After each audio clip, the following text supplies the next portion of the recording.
iyadoo habeenkii xalay ahaa roobab lixaad leh ay ka da'een magaalada Burco ayaa waxa uu roobkaasi geystay khasaare hantiyeed waxa sidoo kalena khatar galay 4 qof oo kamid ah shacabka kuwaas oo ciidamka damdamiska gobolka Togdheer ay ka soo badbaadiyeen khatartaasi taliyaha ciidamka damdamiska gobolka Togdheer Cabdirasaaq Maxamed Cabdulaahi ayaa nooga warbixiyay dadka shacabka ah ee ay ka soo badbaadiyeen dooxa weyn ee dhexmara gudaha magaalada Burco isagoo sidoo kalena fariin u diray dadweynaha ku dhaqan magaalada Burco in aanu maanta howlgalkii labaad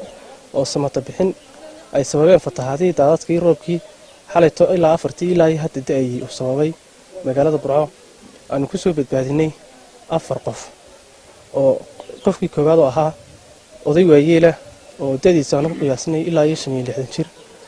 oo gurigiisa ay ugu galeen daadku aynu ku soo badbaadinay isagoo caafimaad qaba oo nool ayanu geynay goob caafimaad markaanu ka soo noqonay ayaa haddana waxa nagu soo dhacday qaylo dhaan kale oo sheegaysa in dooxa magaalada Burco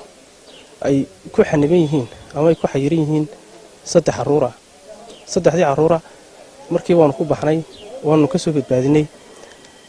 oo ka mid yahay inaan kalimka dhinacayga taagan iyo laba inaan oo kale oo iyagana aan ka soo badbaadinay oo